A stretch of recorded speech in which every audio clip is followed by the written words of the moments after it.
Hello student, स्वागत है आप सभी का अपनो एजुकेशन यूट्यूब चैनल में। आज हम आपके लिए जनरल साइंस के कुछ पॉइंट लाए हैं जो कि सभी एग्जाम में लगभग पूछा ही जाता है ऐसा क्वेश्चन। तो चलिए स्टार्ट करते हैं। आप लास्ट तक बने रहिए इस वीडियो पर और सब्सक्राइब कर दीजिए अपना एजुकेशन चैनल को। पहला पॉइंट है, सबसे ज़्यादा तन्यता एवं आघात वर्धनीयता वाला पदार्थ कौन सा ऐसा पदार्थ है जो सबसे ज़्यादा तन्यता पाया जाता है, सबसे ज़्यादा आघात वर्धनीय पाया जाता है? तो कौन सा है? सोना। सबसे खराब तन्यता एवं आघात वर्धनीय वाला पदार्थ क्या है? मरकरी। तो ये दो क्वेश्चन आप ध्यान में रखिएगा, ये एक बेसिक क्वेश्चन है, आपके एग्जाम में देखने को मिल सकता है। नेक्स्ट पॉइंट है एलिमेंट्री कैनाल। हम आज बायोलॉजी का बहुत ज़्यादा क्वेश्चन लाए हैं, तो मतलब पूरा डाइजेस्टिव सिस्टम आज हम ख़त्म करने वाले हैं। तो बने रहिए, 10 से 11 मिनट का वीडियो हो सकता है। तो एलिमेंट्री कैनाल क्या होता है? पाचन नाल। पूरा पाचन की जो क्रिया जिसमें होती है वो एलिमेंट्री कैनाल कहलाता है। जैसे जहाँ से खाना गुजरता हो, जिस सिस्टम से खाना गुजरता हुआ एलिमेंट्री कैनाल कहलाता है। कहाँ से कहाँ तक होता है? मुख से लेकर गुहा तक एलिमेंट्री कैनाल होता है। इसकी लंबाई होती है 33 फीट या 9 मीटर। क्वेश्चन आ सकता है एलिमेंट्री कैनाल की लंबाई कितनी होती है? तो 33 फीट।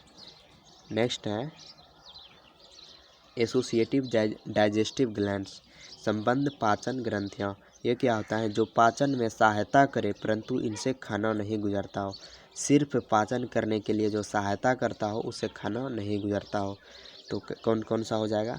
जैसे वह सैलिवरी ग्लैंड्स, लीवर, पेनक्रियाज, ये सब सिर्फ खाना को डाइजेस्ट करने के लिए हेल्प करता है कि इससे खाना गुजरता नहीं है। तो इसे क्या बोला जाता है? एसोसिएटिव डाइजेस्टिव ग्लैंड्स, संबंध पाचन ग्रंथियाँ।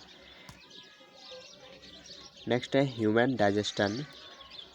ह्यूमन डाइजेशन में आपका जो स्टार्च होता है वो टूट के अर्थात डाइजेस्ट होके किस में बदल जाता है? ग्लूकोज में। प्रोटीन डाइजेस्ट होके किस में बनता है? एमिनो एसिड में। और एक क्वेश्चन, मानव शरीर में कितने एमिनो एसिड पाए जाते हैं? तो 20 एमिनो एसिड पाए जाते हैं। मानव शरीर में कितने एमिनो एसिड पाए जाते हैं? 20 एमिनो एसिड पाए जाते हैं। फैट डाइजेस्ट होके किस में टूटता है? फैटी एसिड में। आगे है लार का पीएच मान क्या होता है? 6.8। आपको ये याद रखना चाहिए क्योंकि बहुत अच्छा क्वेश्चन है। लार का पीएच मान क्या होता है? 6.8। नेक्स्ट है सलाइवरी एमाइलेज एंजाइम। ये क्या होता है? टाइलिन। टाइलिन एक लार में पाया जाने वाला एंजाइम होता है। लार में पाया जाने वाला एंजाइम टाइलिन, जिसका काम क्या होता है? Starch into maltose. Ptyalin starch को डाइजेस्ट करके माल्टोज में बदल देता है। स्टार्च होता क्या है? जैसे किसी चीज़ का छिलका हो गया, इसको चोकर बोल सकते हैं। स्टार्च का हिंदी चोकर ही होता है। तो चोकर को पचाकर यह माल्टेज में बदल देता है। कौन बदलता है? टाइलिन। टाइलिन एक लार में पाया जाने वाला एंजाइम होता है। नेक्स्ट है on an average 1.5 litre saliva is released in 1 day. 1.5 litre लार, सलाइवा मतलब होता है लार, एक दिन में 1.5 लीटर अर्थात 1.5 लीटर लार हमारे मुंह से निकलता है। तो ये क्वेश्चन आ सकता है आपके एग्जाम में। नेक्स्ट है फेरेनिक्स। फेरेनिक्स क्या होता है? ग्रसनी। श्वसन और पाचन तंत्र आपस में मिलते हैं। ग्रसनी में जाकर श्वसन और पाचन तंत्र आपस में मिलते हैं। इस पिक्चर में आप देख सकते हैं फेरेनिक्स यहाँ पर है। ये जो दिख रहा है आपको फेरेनिक्स, आप देख सकते हैं यहाँ पर, ये है फेरेनिक्स आपका। यहाँ पर श्वसन और यदि जिस रास्ते से भोजन आता है और जिस रास्ते से सांस जाता है, एक जगह आकर कहाँ पर मिलते हैं? फेरेनिक्स में। नेक्स्ट है इसोफेगस। इसोफेगस क्या होता है? इसोफेगस जो फेफड़े तक सांस की नली गई होती है वो इसोफेगस कहते हैं उसको। इसी नली से, ये देख सकते हैं आप यहाँ पर, इसोफेगस की नली है। इसी नली से आपका सांस और भोजन दोनों गुजरता है।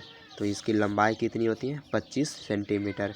ईसोफेगस की लंबाई कितनी होती है? 25 सेंटीमीटर। इससे खाना और सांस अपने अपने रास्ते गुजरता है, तो ये एक 25 सेंटीमीटर की नली होती है। नेक्स्ट है टीथ।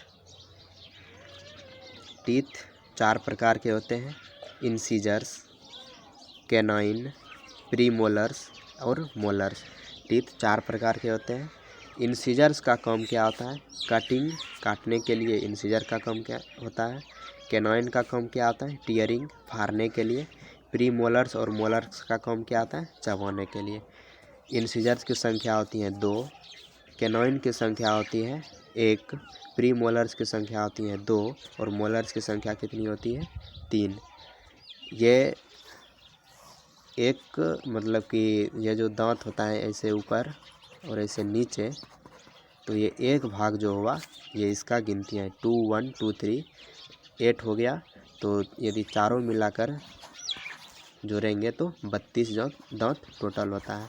ये टीथ फार्मूला है। एडल्ट के लिए 2 1 2 3 एडल्ट में सभी प्रकार के दांत पाए जाते हैं, इसलिए इसका फार्मूला होता है 2 1 2 3।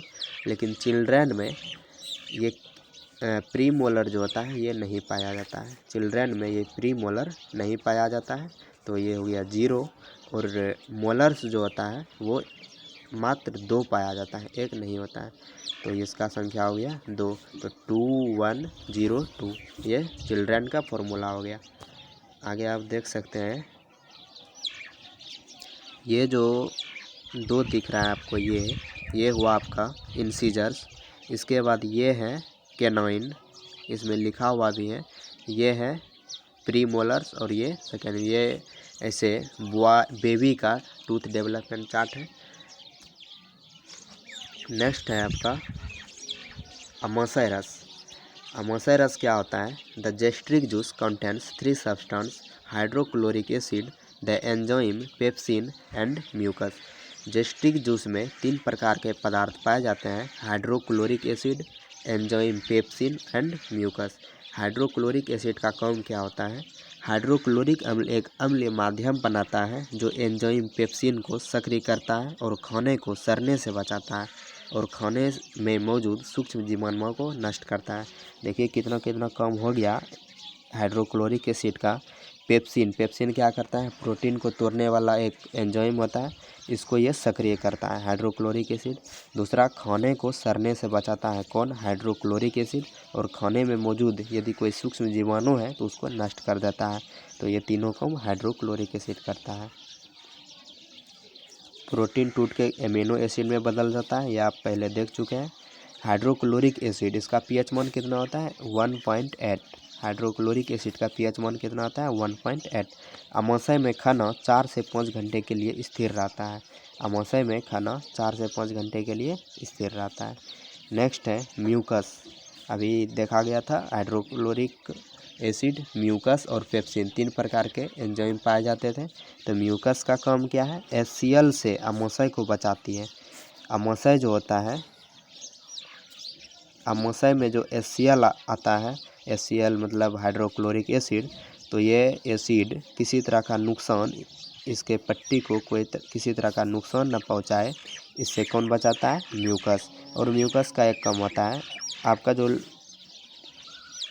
अपशिष्ट पदार्थ होता है अर्थात लेटरिन को चिपचिपा कौन बनाता है? म्यूकस लेटरिन को चिपचिपा बनाने का काम करता है। आगे है रेनिन एंजाइम। रेनिन एंजाइम का काम है कैसिनोजेन को कैसिन में बदलता। कैसिनोजेन क्या होता है? मिल्क प्रोटीन को कैसिन में बदलता है, अर्थात दूध को दही में चेंज करता है। रेनिन दूध को दही में चेंज करता है। हमारे शरीर के लिए ज़रूरत क्या है? दही। हम खाते क्या है? दूध। तो दूध को दही में कन्वर्ट करने का काम कौन करता है? Rennin enzyme. नेक्स्ट है यकृत। यकृत पित्त रस का स्त्राव करता है। यकृत क्या है? इस पिक्चर में आप देख सकते हैं, ये जो आपको दिख रहा है ये है यकृत, ये पूरा है यकृत। यकृत क्या करता है? पित्त रस का स्त्राव करता है। ये जो छोटा सा दिख रहा है आपको लटका हुआ, ये पित्त रस है। इसमें क्या होता है? 4 प्रकार के चीज़ पाए जाते हैं, बिलिरुबिन, बिलिवर्डिन, पित्त लवण, पानी। इसमें बिलिरुबिन पीला होता है और बिलिवर्डन हरा होता है, बिलिविरडिन होगा यहाँ पर, बिलिविरडिन हरा होता है। तो ऐसे क्वेश्चन पूछ देता है एक, पित्त रस का रंग क्या होता है? तो पित्त रंग का रस क्या होगा? पीला हरा। पित्त रस हरा पीला रंग के होते हैं। ये क्वेश्चन आया हुआ है पहले और आगे भी आ सकता है। आगे, और पित्त रस का काम क्या है? खाने को क्षारीय बनाता है। खाने को क्षारीय बनाने का काम कौन करता है? पित्त रस। और क्या करता है? फैट को तोड़ता है। फैट को तोड़ने का काम पित्त रस भी करता है। नेक्स्ट है स्मॉल इंटेस्टाइन। स्मॉल इंटेस्टाइन का काम क्या होता है? खाने को डाइजेस्ट करना एवं एब्जॉर्ब करना। इसमें 3 तरह के चीज़ पाए जाते हैं, ड्यूडेनम, जेजनम और इलियम। ड्यूडेनम की लंबाई 25 सेंटीमीटर होती है। आप इस पिक्चर में देख सकते हैं, ये जो है ये यहाँ से यहाँ तक, ये है आपका ड्यूडेनम। आगे यहाँ से जो चालू होता है ये पूरा आपका, ये यहाँ से यहाँ तक हो गया आपका जेजनम, और आगे यहाँ से यहाँ तक ये आपका है इलियम। तो 3 प्रकार के चीज़ पाए जाते हैं, जेजनम, इलियम और ड्यूडेनम। ड्यूडेनम की लंबाई होती है 25 सेंटीमीटर, सबसे छोटा होता है। और इलियम की लंबाई कितनी होती है? 13 फीट। ये नीचे आपको दिख रहा होगा, बहुत बड़ा है। और जेजनम की लंबाई कितनी होती है? 8 फीट। तो टोटल मिलाकर यदि पूछा जाएगा तो 7 मीटर का स्मॉल इंटेस्टाइन होता है। आगे है डाइजेस्टिन अकर्स इन ड्यूडेनम एंड जेजनम। पचने की क्रिया किसमें होती है? ड्यूडेनम एंड जेजनम में पचने की क्रिया होती है। और आगे है जेजनम एंड इलियम, एब्जॉर्ब, फूड को एब्जॉर्ब करता है। जो हम खाते हैं उसका जो पोषक तत्व होता है वो एब्जॉर्बेशन कौन करता है? जेजनम एवं इलियम ने। आगे है बिग इंटेस्टाइन। बिग इंटेस्टाइन आप इसमें देख सकते हैं, ये जो है ये पूरा ये बिग इंटेस्टाइन है। बिग इंटेस्टाइन आगे जाकर रेक्टम में मिल जाता है, जिससे अपशिष्ट पदार्थ यहाँ पर जमा होता है। तो बिग इंटेस्टाइन का मेन कार्य होता है वाटर एब्जॉर्बेशन। बिग इंटेस्टाइन का और बहुत कार्य होता है, मगर मुख्य कार्य क्या होता है? Water absorption. नेक्स्ट है पेनक्रियाज। पेनक्रियाज का क्या काम है? पेनक्रियाज ऐसा एंजाइम निकालता है जो कि प्रोटीन को तोड़ता है, स्टार्च को तोड़ता है और फैट्स को तोड़ता है। तो पेनक्रियाज इसमें आप पिक्चर में देख सकते हैं, ये अमाशय के नीचे पेनक्रियाज है। इसे पहले हम आपको बता चुके हैं, इससे खाना गुजरता नहीं है, ये सिर्फ पाचन में सहायक करता है।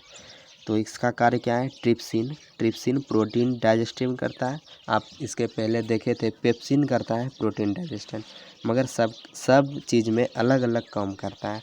यदि आप ऊपर देखेंगे तो सलाइवरी मतलब कि लार में स्टार्च को पचाकर क्या बनाता था? माल्टोज। कौन सा? टाइलिन करता था ये काम, टाइलिन। लेकिन यहाँ पर आप देखेंगे एमाइलेज वही काम करता है। कौन? एमाइलेज। पेनक्रियाज में एमाइलेज क्या करता है? Convert the starch. टाइलिन लार के एंजाइम से स्टार्च कन्वर्ट होके किस में चेंज हो गया है? माल्टोज में। अब यहाँ पर माल्टोज को क्या करेगा? एमाइलेज ग्लूकोज में चेंज कर देगा। तो हमारे शरीर को ज़रूरत है ग्लूकोज की, जिससे हमको एटीपी, एक ग्लूकोज से 38 एटीपी प्राप्त होता है। तो एमाइलेज क्या करेगा? माल्टोज को ग्लूकोज में कन्वर्ट कर देगा। आगे है लाइपेज। लाइपेज क्या करेगा? फैट्स डाइजेशन अर्थात वसा को पचाने का कौन करेगा? लाइपेज। तो पेनक्रियाज में 3 तरह के एंजाइम पाए जाते हैं, ट्रिप्सिन, एमाइलेज और लाइपेज। तीनों का काम आपको बता दिए। बस यहीं तक आपका पॉइंट्स था। आई होप कि आप इसको पूरी तरह से समझे होंगे। वीडियो लास्ट तक देखने के लिए धन्यवाद, और प्लीज़ सब्सक्राइब करके जाइए, क्योंकि यहाँ पर बहुत सारा तरह के आपको पढ़ने के लिए कंटेंट मिलता है और अच्छा से समझाया जाता है। यदि किसी तरह का इसमें आपको फॉल्ट नज़र आता है तो आप कमेंट बॉक्स में बोल सकते हैं। तो चलिए वीडियो स्टॉप करते हैं। Thank you.